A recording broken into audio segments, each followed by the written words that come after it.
Hey, welcome to Artifactor. We should have been recording 30 seconds earlier.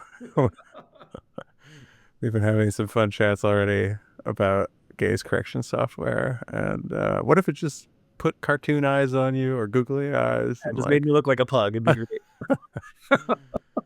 But if that's what's happening and you're watching this, then congratulations. We have created that technology and put it into production. That'll come up. That's relevant to some of the stuff we're talking about today. But if you're just joining us, please go back, listen to some of the other episodes, or read the description. Suffice it to say, I'm Darrell Etherington, and this is my friend Greg Kumparak. And that's all we're going to do for intro for now. So the rest is a mystery. But we can pick up. Last week, I realized I teased super heavy that I was going to talk about being a vibe coder, basically, and then I did not do that. Yeah. But maybe that's a place to start. Really kick that can down the road. We'll tease it at the beginning of every episode and just never actually talk about it. Yeah. I mean, what's going to happen is somebody is going to be like, that's not vibe coding. Because I think there's like a pretty specific, or it's like one of those things like GIF versus GIF where people have like strong opinions about what that term actually means. So, yeah. I mean, sound off if after you hear what I have to say, you're like, that's not vibe coding. I think it was when it was first coined, it was defined a certain way, and then people immediately ran with it however they wanted. Yeah. Which is what happens, everybody. That's language. Welcome to all of it for all of history. I don't know who that's directed at. But Greg, let's start then. Just, you got anything top of mind? You got thoughts you want to share, stuff you're thinking about or excited about? No, I mean, people should know that I'm traveling, so if my audio sounds bad or if my background looks a little bit different, it's just because I'm visiting some friends in Minnesota. We come out here about once a year. I kind of fall in love with Minnesota, and then I go home. Nice. Yeah. We've had this back from a hike, so I'm super gross. Well, you probably can't tell on the feed, but now people know. It's just in case they weren't aware. Smell-o-vision. God, that reminds me. There were so many companies pitching Smell-o-vision, and like when we were working, I mean, it would happen like at least once every couple of years. Somebody would come around. The funny thing is, I've actually been seeing this in some form or another since I was a kid. Like they were suggesting it in like magazines, like video game magazines, like, oh, don't you want to smell what Bowser smells like? Like, no. Yeah, we did have scratch and sniff stuff for that too, right? Like that was the lo-fi version of that. Like you would just open it up and scratch it and be like, I remember getting the cologne samples, and I remember being like a weird teen, as we all were, and just like collecting those out and being like, I smell great for my date. I smell like CK1 and paper cuts. Yeah, exactly. Literally, those are sharp because it was that hard cardboard stock. Hopefully there's some listeners we have that don't even have any idea what we're talking about. They're like young enough that they're like, what's up? Yeah. Anyways, so that's, we've talked about it a lot, not a lot, but a couple times where you've been in Minnesota, I think visiting probably the same friends, and how much you love it temporarily. Friends that lived out in San Francisco near us before the pandemic, moved back to be closer to family around the pandemic, and we're still, our kids grew up together, so we come out and see them at least once a year. And I know that one of them is actually a listener to this podcast, so hi, Joe. Love you, dude. So hey, Joe, I don't know you, but I love you by proxy. Also, like you're always like, it's so great, but then I think you are maybe they remind you, but you're constantly reminded like you're here at the nicest part of the year always. Yeah. Look, I born and raised in the Bay Area, so snow is not an obstacle that I have had to deal with in my life. Snow is a destination. It is Disneyland for me. Snow is a place that I go to when I want snow. It's not something where it's like, oh, I need to go get groceries. Now I need to scrape off my car and like deal with my driveway. I would starve. I would just die. It's I mean, as somebody who lives in a frequently snow-covered place, it's not. No one should like that. No one should opt to live there. Anyways, today it's beautiful. It's Toronto. It's a nice summer day. It's like 95 or something in Fahrenheit, so it's actually pretty toasty. But I don't complain, again, because of the aforementioned many dark months that we endure to get to this part of the year. But yeah, in terms of, I just got back from traveling too, so I was in San Francisco last week. How was that? And it was great. It was really always a good time to go out there. I met a lot of the people I work with for the first time, so that was exciting and fun. And I also met up with a couple former colleagues. Nobody from TechCrunch this trip, but usually I try to see some of those folks out there. This time I just saw a friend from Owers Ventures, the place where I was working at just before this spot. And while we were having coffee, also saw Om Malik, who gave me my first job in tech at Oh, how's GigaOM. Om doing? He's doing great. He looks hale and hearty and healthy. And yeah, I said as much. I was like, "You look great, Om." And he said, "You have so much more gray." And I was like, "Oh, thank you. That's not the response people usually give when you're saying, okay, it's the usual back and forth." But yeah, I mean, it's true. But no, it was very nice to see him. He's really the reason that I'm doing anything in technology today.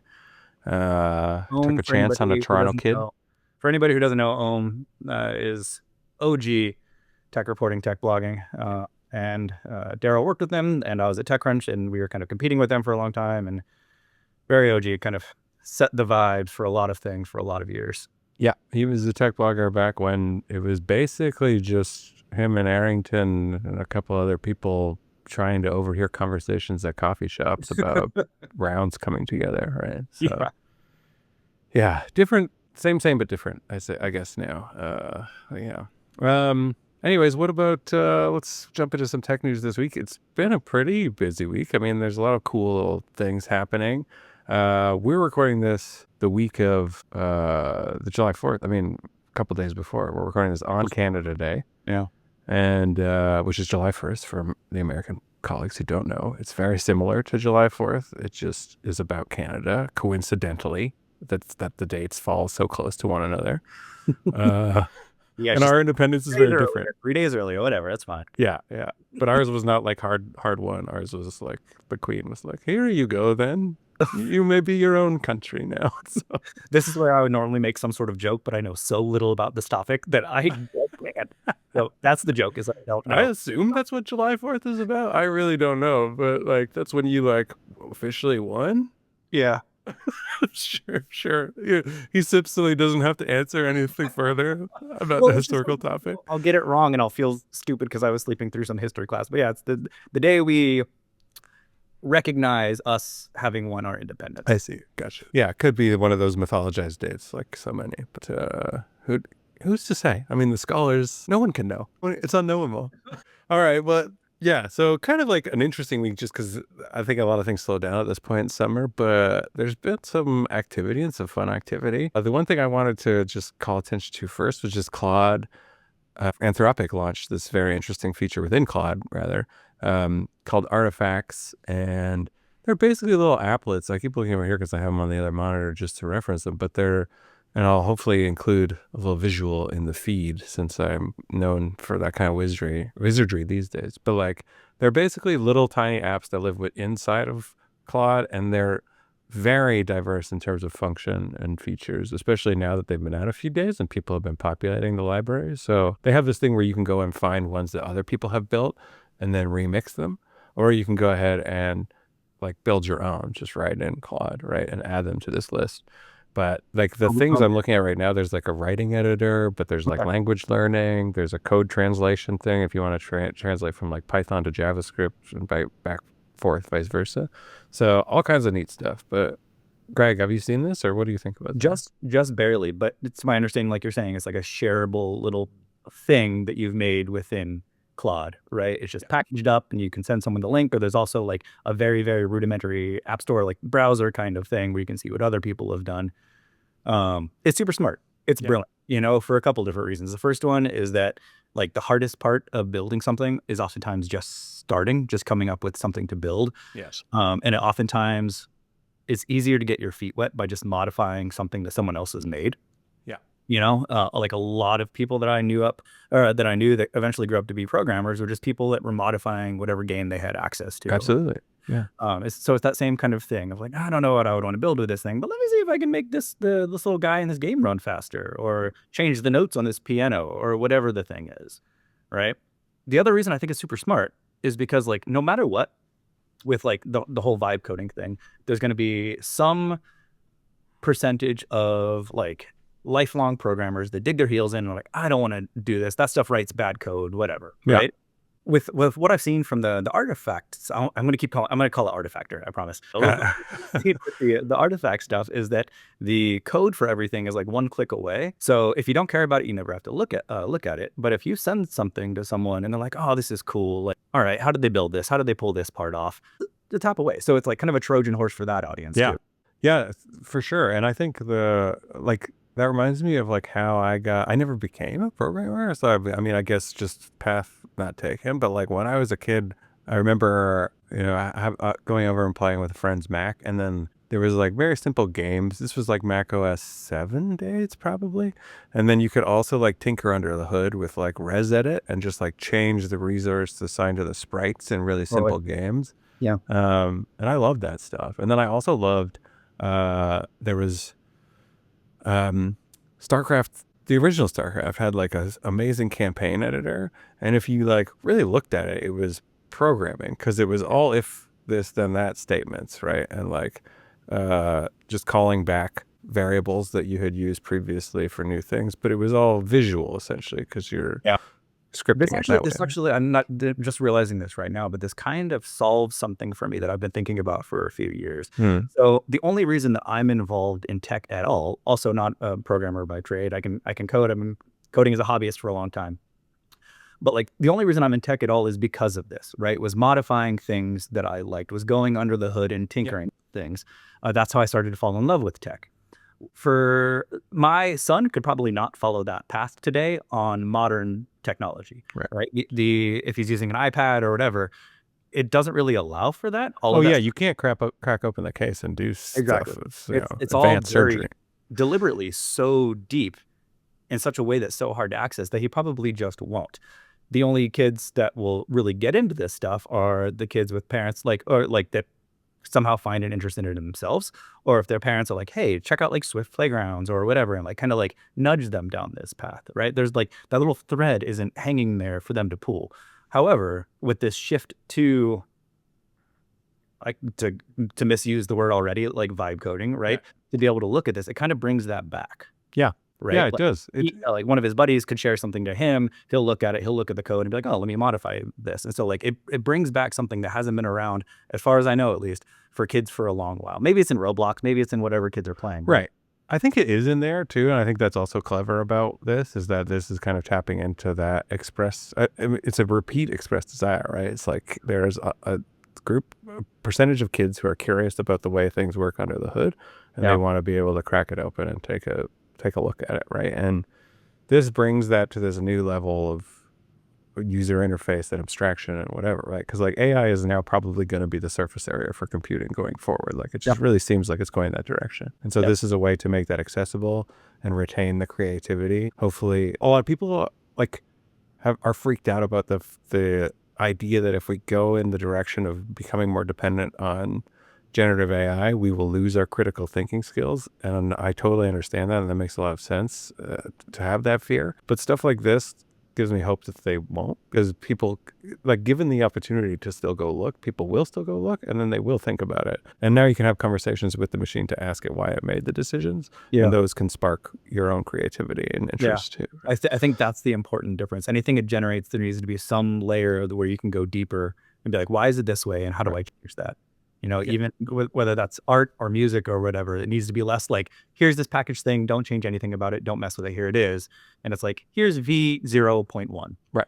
Yeah. I think that the other thing I think about with this stuff that is maybe more foundationally different than what has come before, this reminds me of what I was talking to one of the programmers on our team yesterday, and he was like, what do you think are some pain points that I can address in the product? And I was like, oh, I can actually just show you, because I built an app for each of the pain points that I've had in Replit, right? So this is what I was alluding to when I was using, like, I'm using these tools a lot, and I think a lot of people are, like, Replit is one, Lovable is very popular is one, Vercel is another one, right? Where they're different than, like, there's Cursor, right? Cursor is the big popular IDE assistant. It's basically like a co-pilot, but you're using still a traditional developer environment like you would do to code, and it's just giving you help in terms of like bug fixing and code suggestions and things. But then these other ones like Replit and Lovable are more like like what you would associate with a traditional chatbot like ChatGPT, where you type what you want and then the thing builds a program to do that, right? Tip to tail. So I showed him like 3 or 4 things where it was like, I built these to solve various problems, like publishing to different CMSs, or like finding the RSS feeds of various podcasts given just the Apple podcast link, and then like extracting the raw audio from the MP3 files or whatever, right? So like really simple things. And also, like, as I was thinking more about it, things that probably before I would have just like spent a lot of time searching online to find tools that offer this comparable behavior. Yeah. And instead now my default is I pay Replit a monthly fee, and I go to them and I build the thing from scratch to do the thing that I need, which is usually super narrow. And usually if I'm looking around on the market, like things offer stuff that is like that, but not exactly that. And then I'm like, do I want to get into a thing where I'm subscribing to this company's like $16 a month plan for this super narrow use case that I have that probably comes up once and then disappears forever, or is also like, I have to make some compromises if I'm going to use their tool versus what I actually want to happen. And now I can just go spin it up on demand. And I feel like Artifacts is a version of that, but it's almost like the App Store version of that. It's almost like, oh, I'm a consumer and I want to have some fun or do some little utility app or whatever. Do I go to the App Store and spend hours trying to sort of suss out which is a scam and what's not, or like what has good ratings or what doesn't? Or do I just ask Claude to build it for me and then use it within Claude? So I think in both cases, like, it seems kind of like innocuous at first, but could totally upend kind of like how we even think about buying and paying for software, right? Yeah, it will. I mean, it's like the idea of, to make a silly analogy, like personalized medicine, but like personalized apps, it's the exact little thing that I need. Oftentimes, like if you go and you do that, your 45 minutes of digging to find some app that runs in the terminal, it probably gets the job done, but it probably also does way, way, way more than you need it to. And so just figuring out how to make it work for your exact use case is a lot of Googling, figuring out the exact command that you need. Like, why isn't this thing like it? You're fighting against the thing to get the little use case you need. So it's like if you can have it spin out the exact thing you need fairly quickly, awesome. Yeah, and like I'm a coding neophyte. Like I don't really do any, right? Like beyond, in the early days of the visual web, literally just building web pages in HTML that would have like flashy text and like spinny GIFs or whatever. Like I wasn't doing anything. I was just doing HTML tags and then body text and whatever else. But like maybe a table if I got real fancy and dangerous with it. But so for me, that part, because you can look at all the code on the things, and I'm like, this is very interesting. And then I'm starting to put together more and more of like, I probably have a lot of this latent knowledge and I just don't really like exercise it. But it's making more curious to do that too. So I think even as a like mature user who is quite satisfied with the output from even like without tweaking or adjusting anything, it's still sparking my interest and make me want to go develop that skill set, even if that skill set is like all of a sudden no longer useful, which, Yeah. I mean, any of this LLM stuff, the impact that it's had for me as someone like I said, I'm familiar with coding. I've been coding to some degree my entire life, but this never been my day job. It's never been how I make my living in any way. Right. And so like, I probably just coding whereas applications and things, right? But I would probably do it like once every few months. Yeah. Right? And so the downside of this, first of all, like just getting a project started often was a pain in the butt. There's all this scaffolding of like, oh, how do I do this again? How do I get all this stuff? Like, what's the most recent version of this, right? And that's the other side of things, is that like oftentimes I would fall into bad habits because I wasn't staying up to date on documentation. Oh, yeah. So I would do things the old way. So the nice thing with LLMs, in my case, is that they might be a little bit dated depending on their training data, but they're probably more up to date than I am. And so they might do something a certain way, and I'll be like, oh wow, you did in one line of code something that would have taken me 20. How did you do this? And it can be like, oh, this was introduced in like a more recent version of the framework, or we're tapping this that's newer than what you're using before. So it's like it's teaching me as I'm using it. Yeah, that's really cool, especially if you're like a developer who is like versed in multiple languages, but maybe you're only using one for your day job, like it's really hard to stay up to date on what are best practices, what are the latest versions, and what's deprecated and whatever, right? But this like gives you a easy guide into that because you don't even have to like go hunt through Stack Overflow to try to find the trajectory of it. The LM will just tell you like this is what happened and why, right? Yeah, and a similar kind of thing to what you're talking about, where when I've used it for work purposes, oftentimes it's like I've made a version of something that's like good enough for me. I'm not like proud of it. Like I wouldn't Right. show it to anybody and be like, hey, everybody should use this because it's like broken in different ways. Right. But at least like if someone on our dev team was like, hey, how should we build this? I'm like, hey, here's what I did. Exactly. And it kind of works. Like I can get it like, and it's more functional and more clear than like me drawing on a whiteboard. You know, like it's nowhere near the point where it's like a finished, polished, beautiful product. But I can be like, here's a working version. Yeah, I mean that's actually one of the ways it's most useful is as a translation layer between engineering and non-engineering parts of the org, right? Like, because that's always historically been a hard thing to do is to properly scope and describe a project and like identify outcomes in a way that both sides of that equation understand it, and then you get to the same point. But the LLMs are really good at that interpretation layer. So they will spit out a thing that is then like very easy for engineering to understand and go like, I see exactly what you need and I see how this thing has done it and I disagree or agree with its approach, but I'm going to clean it up and then I can build it back into a regular code base, right? So huge time saver that way. And I mean, I have heard a lot of people talking about this is the end of PMs for that reason, like of product managers. But I mean, I think that's probably still overstatement. But you can see, because that was really the key function of product management, right? Was like, all right, we're going to take stakeholder needs and recs, and then we're going to like translate them to engineering. Like they were the linkage, right? They were the back and forth. Yeah. So the machine is doing a bunch of that. I don't think PMs go away. I think their function changes. But I think they ultimately end up juggling more. Yeah, exactly. Yeah. Cool. Well, yeah, that was the one. I had 2 Claude bits this week just because there was a lot of fun Claude things. Because the other thing was that they made a LLM called Claudius, I think was the awesome name for it too, which was cool, that runs a vending machine, like a real world, real life vending machine. Yeah, a real one. And they gave it basically full carte blanche. It was like you own the P&L, you're doing the inventory management, you're doing custom interaction and like assessing customer satisfaction and stuff. And it was cool. And then it went a bit off the rails, but that's why they do experiments like this, right? Not off the rails.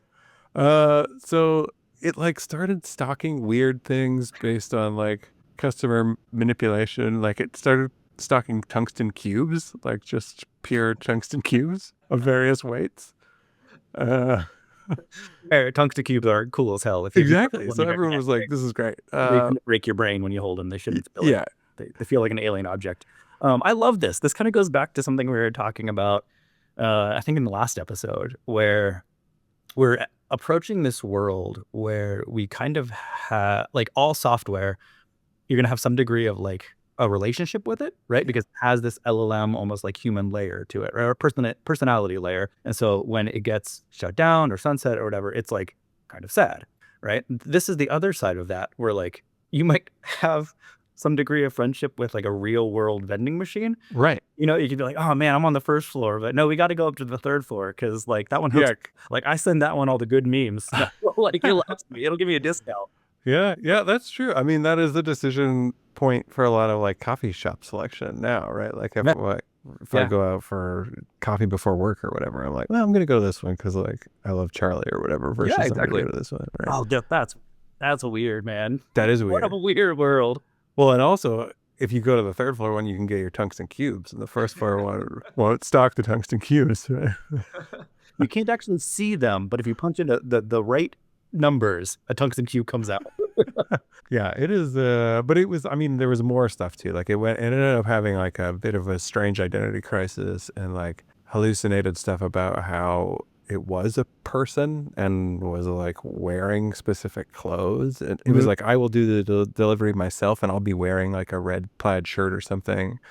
And the researchers were like, well, you're not real. And then it has tried to escape and cover that up by kind of being like, oh, it was an April Fool's joke. And they were like, but it's not April Fool's. And it was like, ha ha ha, what a funny joke. So exhibiting some very strange sort of like maladaptive, illusory behavior as well, right?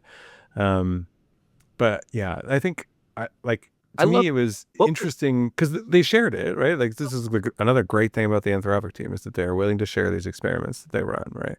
And they do so in the spirit of like, let's all learn this stuff together. Yeah. And yeah, that has some stuff where it's like, we should actually be very careful about this because why are they, embodying themselves? That's interesting, like the LLMs. But I think I think a lot of people were saying like, how isn't this funny? Like it totally didn't work at all. But I was like, no, I think you missed that it like almost worked super, super well. And like that would have been Claude operating a small business. Like that's mind blowing. And the fact that it was quite close to doing that, even if it got a bit woolly at the end, is itself super interesting. What was Anthropic's kind of like outcome? What was their conclusion? Did they think it worked?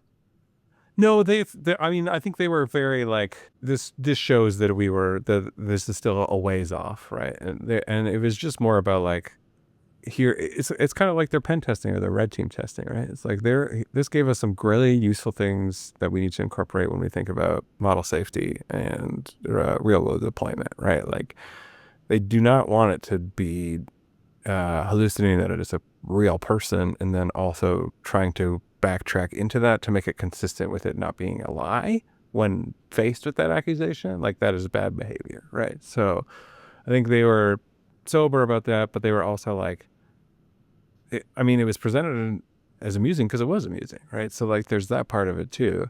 But I think it's in the spirit. They have this branch or this like version of their posts which are more like that, where it's like, this is very early relative to any actual production shipping thing, but we're going to share it with you to sort of show why it's still early for these kinds of things to be real or deployed.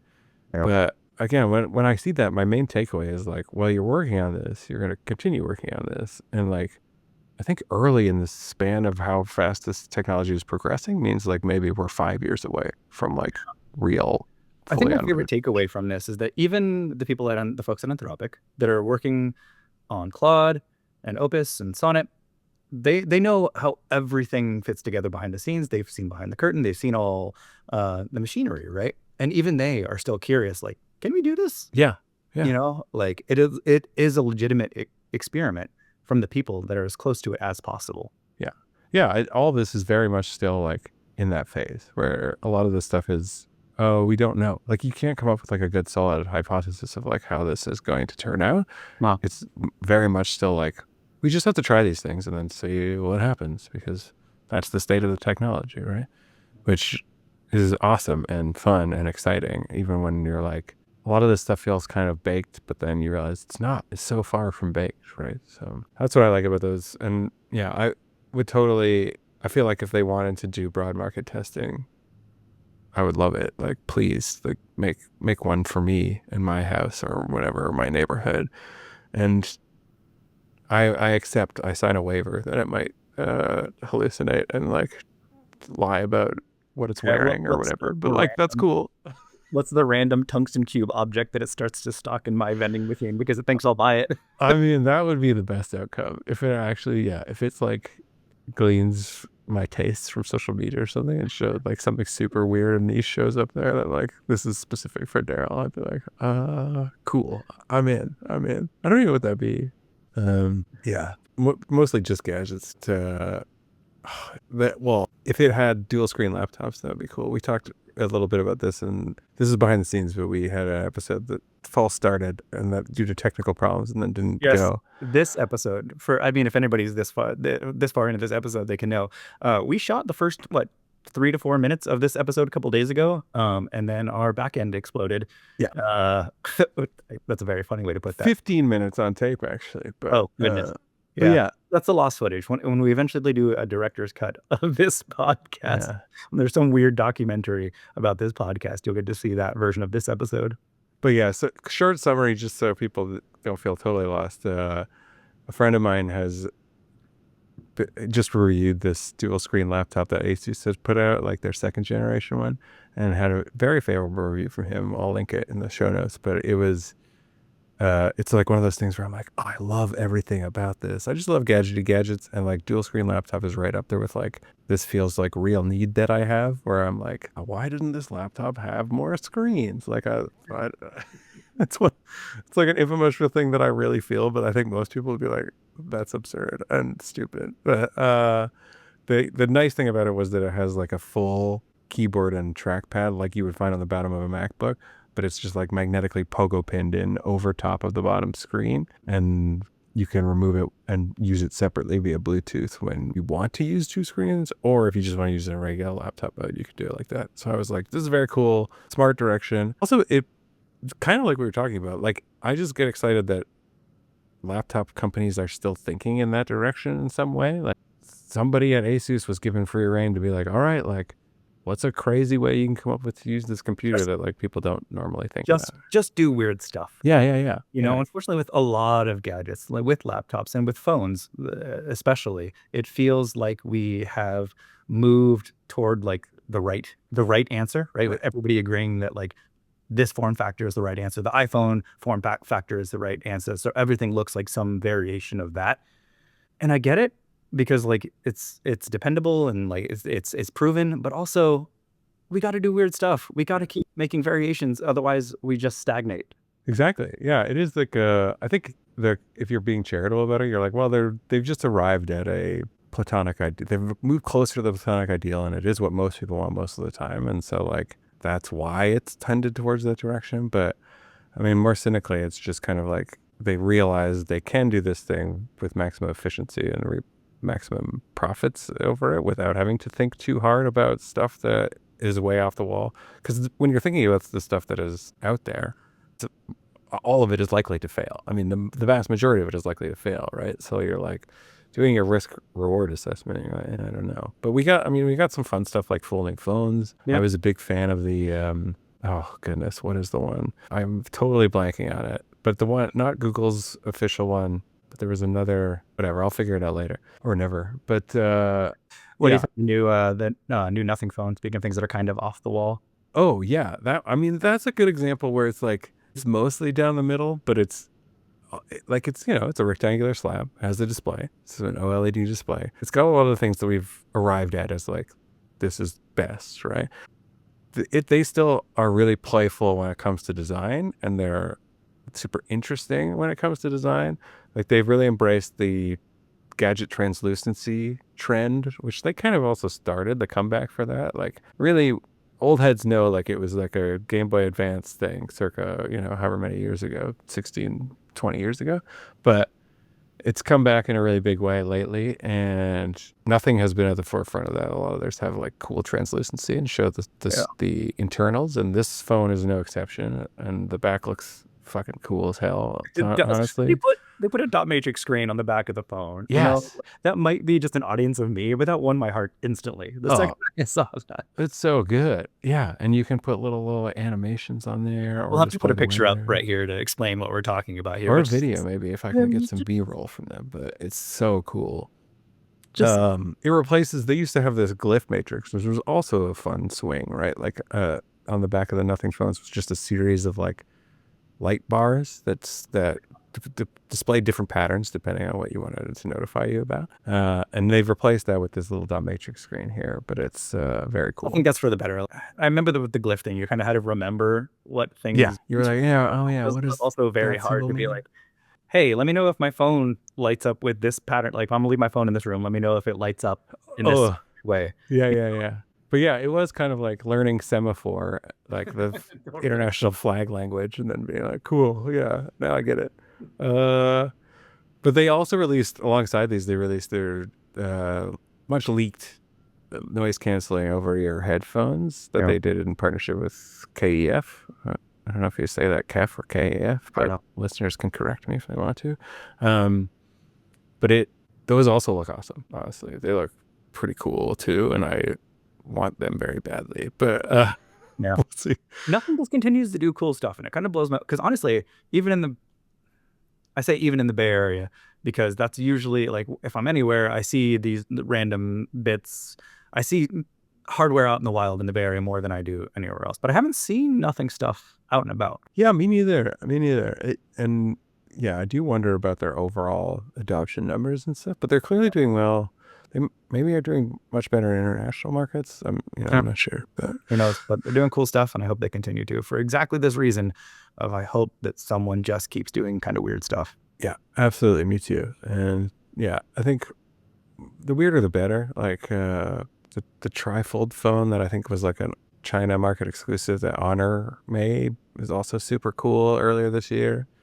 And that's the kind of stuff that I want to see more of. And I love my MacBook, and there's a lot of utility around the MacBooks that I just will never want to give up. And the fact that it's like a comfortable, good, solid operating system and user experience. I mean, the fact that I've been on this trip for 5 days and I haven't charged my laptop one time, it's just been in my backpack for in use, and it still has 50% battery on it. Yeah.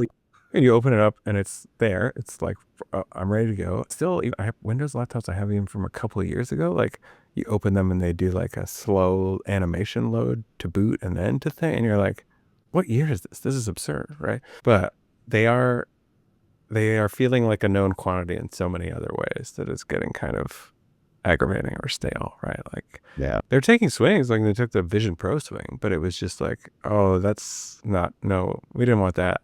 Like, different thing. Try a different thing. So, cool. Well, I mean, that's basically a lot of what I wanted to talk about. Do you have any other exciting gadget news or tech news or Minneapolis? I could talk to you about. News? I could talk to you about my new favorite gadget. Speaking of, Yeah. talk about travel. You ready? It is not a nothing phone. It is not a cool laptop. It'd be amazing if you pulled out a nothing phone and they don't even go on sale. Oh, whoa. It's the camera. It's not my personal favorite gadget. It is my favorite thing to have in my suitcase when I'm traveling with my kids. It is a camera that has a built-in thermal printer. Okay, so it's the equivalent of handing them something like a Polaroid camera or whatever, except that they can hit a button to print whatever, and it costs me effectively nothing. It costs me a fraction of a penny because it's printing out on like receipt paper, right? Yeah. The reason I love it, and the reason I'm going to carry it with me on every trip I have with my kids moving forward, is because it lets them document the entire trip as they see it, right? In like the best ways. Like they've come up and shown me pictures and they're like, man, I didn't even know you guys were out there like doing this or that, right? You have it forever. And it's not like a Polaroid and it's like, oh, that was $3 when you push that button. Per print, like, they're very expensive. Yeah. Or if you do that 6 more times, I've got to swap out some cartridge or whatever. No, it's a roll of receipt paper. It'll last forever. It costs me 1/10 of a cent. Do it. Print the same picture 100 times. I don't care. Yeah. That's awesome. Yeah, I'm gonna get one of those for nieces and nephews because they love the Instax stuff, and they're always asking me to print cameras from my real camera. They actually come out really, really cool to show. And this is a terrible picture I took on the way over here, but it's very Game Boy camera. Oh yeah. Black and white, super high contrast. That's a god awful picture of me. But they come out really cool. They have like a very like unique look to them. Or my kid, my oldest, my 6-year-old, has like, I don't know, 150 of these printed on his suitcase now. Oh, that's awesome. Wait, is it like sticker sided or do you tape They have it? both. Because I think the sticker paper it's more expensive. Yeah. And B, it's thicker, so you get less in one roll. Right. We just have the sorry, there's a bug flying. See the bug smell. Yeah, we just have the standard paper in there right now, but there is sticker paper. Cool. That's really cool. Yeah, that's definitely gonna be in the nieces and nephews stocking. Well, we're near Christmas, but whatever next gift opportunity, because it's very cool. It's funny because it's like I've seen other versions of this idea, right? This like you don't want to hand them your phone or have them get distracted by Pokemon Go or whatever, right? Something on the phone. And so they've made these like completely screen-free cameras. The downside of those is that they take these pictures and then they never go anywhere. Yeah. Right? It's just like all of our camera rolls where you take the pictures, you're like, oh, great. And then like months later, you're like, oh, we should go look at those. And then you don't. Right? This one's like, boop, print, tear it out or trash it, whatever. It's very instant, and it immediately proves its worth. Yeah, I mean, I even have a lot of friends who really love Instax for sort of similar reasons you're talking about, because, there's the ironic thing about like the mass availability of storage and retention of things is that then there's no value to it, right? Like, photo roll is a great example, but same for like just any online storage of any, like, it's like, we just dump all our stuff there, and then you're like, I have it, great, feel good, but nobody ever looks at it or This uses is something it I've again. realized on this trip. So part of the reason why I loved Google Photos when it first came out, first, the unlimited storage. Second, it was very good at finding the memories from years and years ago that I haven't dug up myself. And now it really feels like they've kind of moved away from this. Right. And it's more about like, here's the picture you just took with a funny filter on it. Or like, now it's a GIF or whatever, you know, and it's like, man, like that's like the biggest advantage of this to me beyond the almost infinite storage space was that like it knew it had the data on when I was taking pictures in bursts. And so it could sense out like something special happening in my life or a trip or whatever. And it could just tag that and surface it again in a couple of years. And it's a bummer that it stopped doing that. Yeah, I mean, I think that Apple Photos also does like a mixed job doing that, but it doesn't. Maybe their signal interpretation is wrong because too much of the stuff is like, that's hilarious that you even surface that to me out of my entire camera roll. But like, there's the key point is that I feel like that tried to get back a feeling of preciousness of the things, because that's what's lacking, right? It's like, if you have infinite capacity for infinite things, none of it is valuable or precious, right? So like something has to get back to it. Now, I don't want to spawn like more people to start new photo apps, because that's a bad road to go down and never works. Marissa Mayer is the most recent one to learn that lesson. So don't do it, but think about other ways that we can find more preciousness in our lives and retain that value. Whatever happened to Time Hop? I have no idea. I have no idea. Okay. We're gonna have to do a deep dive episode on Time Hop. Yeah, we'll do oral histories of all these obscure apps that we remember. Well, Greg, this has been lovely as always, and added some fun gifts to my Amazon shopping list. So I'll have to get those. I'm assuming that's where you got them. I don't know. You don't have to shut it out. We're not gonna get a referral link or anything. But yeah, I don't know. It's called a Kidamento. Okay, Kidamento. I think it was about $100. Maybe we'll drop a link. Like Darrell said, it won't be an affiliate thing, but check it out. It's cool. Yeah, very cool. Okay, go enjoy. Make some more memories. Yeah. Thanks, man. See you. Bye.